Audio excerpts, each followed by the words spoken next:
everyone, thank you so much for tuning into this video. My name is Jada Brown Thompson and I am a real estate agent and investor located in Baltimore, Maryland. But in this video, we're not talking about Maryland, we are talking about Jamaica. We are talking about investing in Jamaica. We're talking about buying land in Jamaica. And I am going to tell you guys about how myself and my husband, along with his two brothers, almost got scammed out into buying some unregistered land there. And this video is for anyone who's interested in buying land in Jamaica, whether in Jamaica or abroad, and making sure that you do your due diligence. So before I get into how to do your due diligence, I want to give you guys the background of what happened so you can see how this story is crazy and how it progresses, right? So please stay with me and let me tell you what happened. So if you are a subscriber, you know that my husband and I and our twin boys, we have the plan to move to Jamaica. But as we all know, living in Jamaica is very expensive. You have to make sure you have your money, right? And it would be nice if you can have, you know, that stronger currency coming in. For us, that's US dollars coming in every month to help sustain your life in Jamaica. So our plan to do that was to invest in real estate. So we have two houses here in Baltimore, Maryland, right? And then we also are building a house in Jamaica, which is on standstill right now because we just bought another house in Baltimore. And so our plan was to continue to invest in real estate so that by the time that we move, we have that rent cash flow coming in every month. And hopefully our house would be finished, paid off, so we do not have a mortgage or rent to worry about, right? So that was our plan. However, although we said that the majority of our properties should be in America, we also are always looking for property in Jamaica as well. I've done several videos on how to get a mortgage in Jamaica as an overseas resident, and I've also talked about getting a construction loan. So you can watch those videos if you're interested. The point that I'm making with all of this is to say that my husband is constantly searching Facebook and other MLS websites like Realtor Jamaica, Coldwell Banker Jamaica, looking for properties, and if it looks good, then we inquire. So about 2 weeks ago, he was on Facebook and looking at land. So he saw some land in St. Elizabeth, and it seemed like, because obviously we're not there, but it seemed like it was, I mean, tens of dozens of acres of raw land in St. Elizabeth that the owner was selling. And so my husband inquired because they were selling the lots for $2 million a quarter acre. So the lots were a quarter acre, $2 million in St. Elizabeth, about 10 minutes from Junction. And as you guys probably are aware, Junction is rapidly developing. My brother-in-law just told me they opened a KFC there, and there's a lot of housing development going on in St. Elizabeth as well as in the town of Junction. So as you guys know, I'm an agent, and so to me, I'm like, okay, this is a no-brainer. Location, location, location. As more and more people are interested in moving into Jamaica, it's an island. There is no more land that's going to be made, right? So obviously we should try to acquire as much land as we can because they're not building it anymore. And Jamaica is a hot commodity and it's not getting any bigger, right? So when he told me about it, I was like, yeah, make sure you reach out to whoever has this land up for sale and see if we can get some more information. All right, that's what he did. So he messaged the person. Turns out there were two individuals selling land. One was a younger guy, and I'm not going to say his name, and he had bought from the owner, or so I thought, but he had bought from the owner, and he was selling his lots at $2.5 million. And then there was the older gentleman who was selling his lots at $2 million, and they were the same size, a quarter acre. So the only difference is, one, the younger guy wanted cash, the whole amount of the cash up front, right? And the older gentleman, he was willing to do seller financing. So he was saying, well, you pay me $50,000 a month for, I think it was 40 months, and that's $2 million.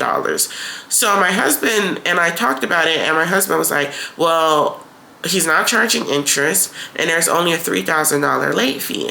So at first I was a little skeptical, because I'm like, dang, these are some really good rates. Like, you don't have to put down anything. But what the older gentleman was saying was that, oh, a lot of young persons in Jamaica are having a hard time getting financing from the bank, and that they are not able to afford the down payment. And this land was his mother's land, and he really doesn't need all this land because he's older himself, so he wants to get the land sold, right? Okay, fine. So the older guy was like, well, come down and see the land.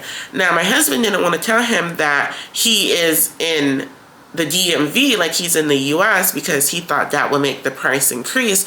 So what he did was, he told his brother, he told everyone in his family about this opportunity. And he was like, you guys should go and see the land, right? Many of them thought it was a scam, right? And they were like, no, I'm not interested. But my husband, Jerome, was like, well, even if it is a scam, it'll eventually come out. That doesn't stop us from seeing like if this is a deal, because sometimes things like that do happen. And we have a philosophy of saying, like, never say anything is too good to be true. Check it and verify, and then you will know. So his brother went and checked out the land. He saw, two of his brothers went.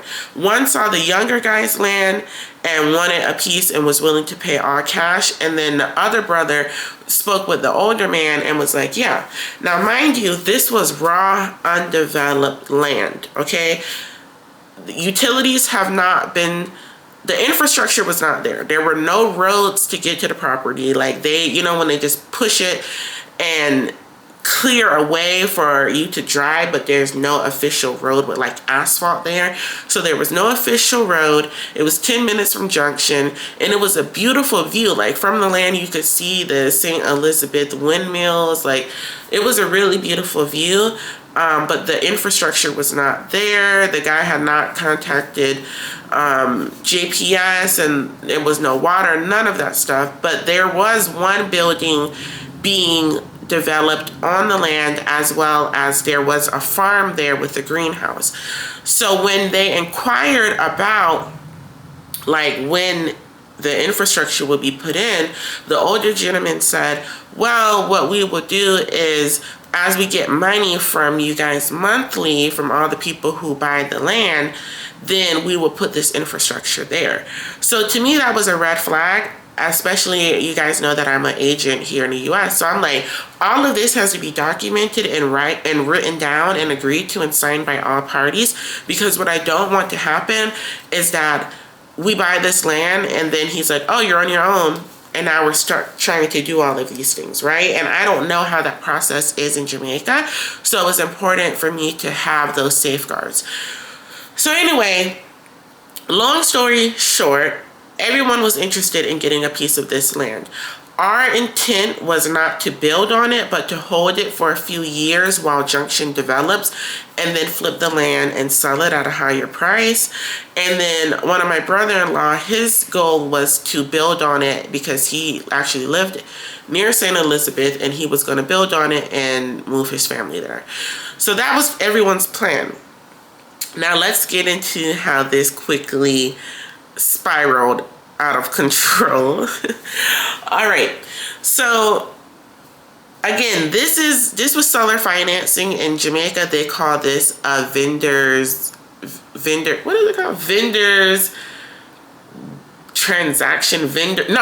mortgage.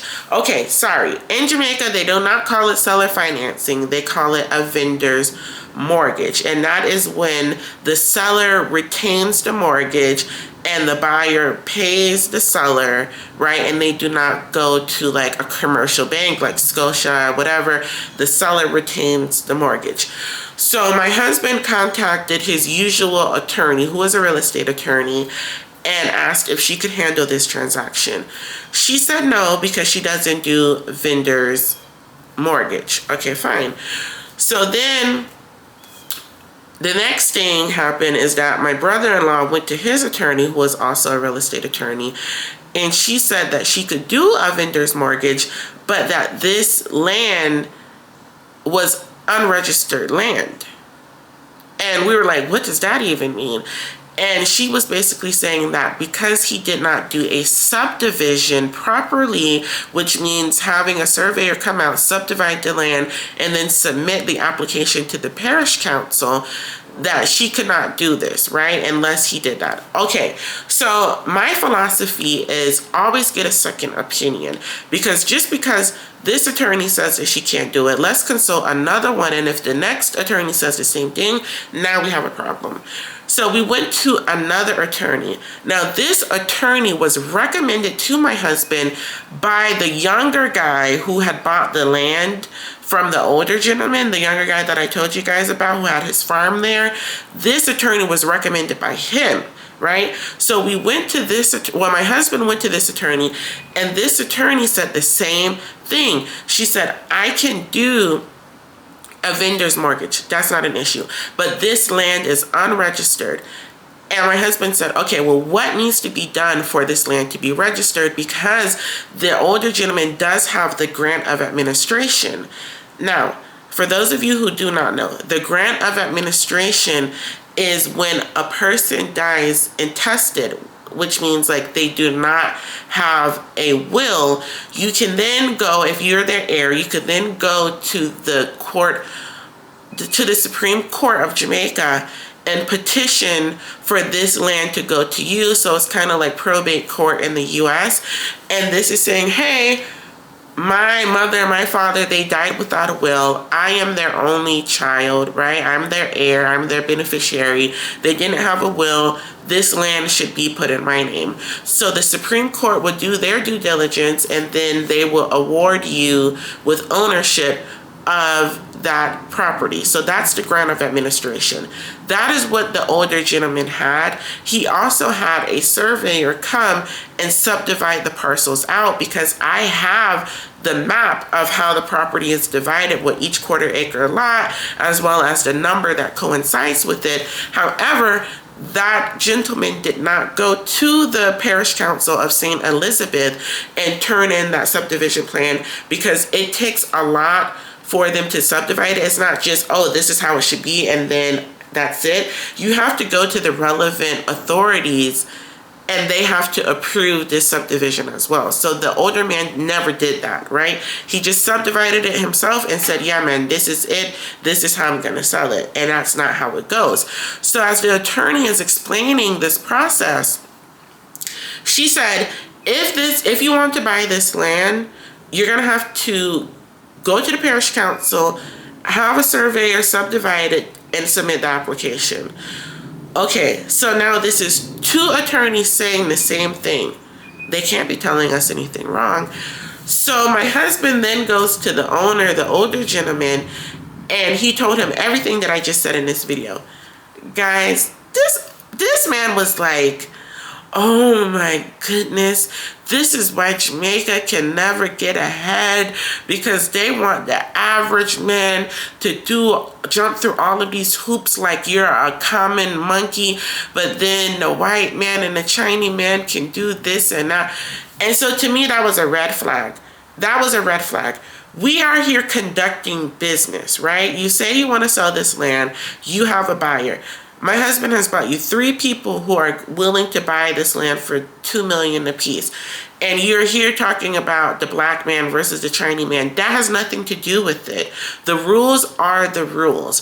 And right there, that was a red flag to me, because instead of you saying, I didn't know this information, can I have your attorney's number? Let's see what we can do. He was colluding, confusing. He started talking about what the black man does, how they want to make Jamaica makes it hard for the average person, how Jamaica will never get ahead, Jamaica's this, Jamaica's that, and I don't like that type of conversation. So I was already getting annoyed. So I told my husband, because he didn't want me to talk to the man because he didn't want the man to hear my accent. So I told him, put it on mute, and I told Jerome, let's get to the point. All right, I don't have time for all of this. We're going to negotiate or we're just going to be done. So I told him, well, tell him, what can you do, as in my husband, what can you do to help him? Because I'm thinking he must be broke. And maybe that's why all of this is coming up. So I said, tell him, what can you do to help him? All right, so he tells him that. The older gentleman says, oh boy, you know, say, my car is not working, my car is down, I'm not working right now, so I don't have the money to fix it. Because before that, he was saying, I never seen the parish council advertise to the average consumer. They want you to go there. They should have a parish council in each town, in each vicinity. Why do they only have one parish council all the way? And I think he said Black River, blah, blah, blah. And I'm like, what does this have to do with anything? Why in the hell should the parish council advertise to you? Like, this is a government entity. What? Like, you have to go there if you want their services. Why should they have to come to you? So I was like, all of this is just fluff. The point is here and you're way over here. So to me, that's saying, all right, you either don't have the money to do this or you don't understand. My husband already explained to you, you heard what the lawyer said, you saw the lawyer's email, so you understand what's going on. You probably don't have the money. So when Jerome told him that, he said, oh, my car's not working, I don't have money, all of these things. So I was like, okay. So then I said, well, wait a minute. The younger gentleman bought the land from him because he's selling multiple acres of land as well. Ask him, how did that young man buy the land from him? Because he recommended this attorney to you. So therefore, he should have gone through the same process. So what's the difference here? The older man got so upset when that question was asked. He was like, what the hell does so-and-so have to do with you? Why? Now you're trying to go around me. Don't lie to me, you, this and that. And I'm like thinking to myself, how dare you call my husband a you? This is a 30-odd-year-old man. You're not going to call him a you. And then on top of that, why are you getting so upset? If everything is above board, why are you getting so upset? So my husband said, I'm not trying to go around you, sir. I am trying to get this deal done. And I'm trying to understand from the younger man's perspective how this was done so that I could do the same thing. All right, that cooled him down. So then he said, well, what happened was the younger man was renting farmland from him. I told you he had a farm there. He was renting farmland from him, and the older man started a fire near his watermelon vines and burned down the younger man's watermelon vines, ruined his crops for that season. That caused the younger man to have a loss because of that. So therefore, the older man gave the younger man acres of land to compensate him for burning down his crops. You see, it all makes sense. So now I realize, okay, so no money was exchanged in this deal, right? What happened was, because you made a mistake, you made a blunder, and you burned his land down, you gave him the land. Now this man, the younger man, knows that he cannot sell this land through the bank because they didn't do the proper due diligence and preparations that are required by Jamaica. He's selling it cash. So therefore, people who have cash will come there, and they're hoping that you will not do your due diligence and you will just buy this land because it sounds good, knowing that they don't have the proper paperwork in place for you to buy it. So as you can see from this whole video, they knew that they didn't have the paperwork, right? They have the subdivision plan, and let me see if I can even find it so you guys can see. They have the survey done, right? But they didn't submit it to the parish council. They didn't do the relevant documentation, so therefore they knew they couldn't sell it the way that they wanted to. And see, this is how they presented it. I don't know if you, yeah. So this is how they presented it, which looks like an official survey was done, right? Because this is how the land is laid out, but it wasn't submitted to the parish council. So once my husband uncovered that from this older gentleman, he then started into this whole, oh, God this and God that. And I am a spiritual person. I'm a Christian, but at the same time, I feel like a lot of people use God as a guise to actually do wrongdoing and then try to make you feel comfortable in that wrongdoing by bringing up God. And I'm like, no, I'm not falling for that. So that was the end of the discussion. And Jerome, my husband, was kind of just like, all right, whatever. So then we thought about it, we prayed on it, and we were like, we cannot get this land because, first of all, there are too many fallacies. There's too much lies. There's too much propaganda. I'm just throwing out words right now, but it's just too much of everything, right? So we don't need to get this land because it's not that they're trying to scam people, but essentially like you're scamming people because you know you didn't do what's relevant. And then the young guy, when we asked him like, can we see your purchase agreement? He was like, oh, that's confidential information. Why is it confidential, young man? Is it because you're not doing the right thing? That's why it's confidential? Yeah. So I think they're hoping that people would just pay cash and then, or just go through him and pay monthly and not do their due diligence. However, Jerome last year, this is the funny part. So last year, Jerome messaged some people about some land in St. Elizabeth for $1.8 million. 1 year ago, February 27, 2024, this is 2025. Same land. Same land, same farm, same area, same people, same everything. Same people. So this is proving to me that people are catching up to their scheme. People are wising up. People are smart, and they're realizing that these people are not doing it the legitimate way, and they're still selling this land. It just went from 1.8 million to now 2 million. So that was a lot of talking, but my point of saying all of that was to say, people, when you're buying land or property anywhere in the world, make sure that you do your due diligence. Make sure that you don't just look at the land and say, oh yeah, this is good, it's flat, I can build here. No, you have to make sure that the taxes are paid up, that the owner who says they're the owner are the actual owner, that you're able to get title of this property, and make sure that you don't let them tell you anything. Get your attorney. I know a lot of people are afraid of using an attorney. Guys, the cost is only $20,000, and usually it's split between the seller and the buyer, and that cost can save you millions of dollars down the road. Because imagine if we would have paid $2 million for this land just to find out we cannot get the deed of conveyance. And all with a simple, we didn't even pay this attorney. They told us that for free. And they saved us $2 million plus the headache. So my point of saying all of that is to say, do your due diligence. Make sure you're speaking with reputable people. Verify, verify, verify. So hopefully this has taught you something. I know this was like 20 minutes of me just going on and on. But if this video was helpful to you, please make sure to like, comment, and subscribe. And I'll see you in my next video.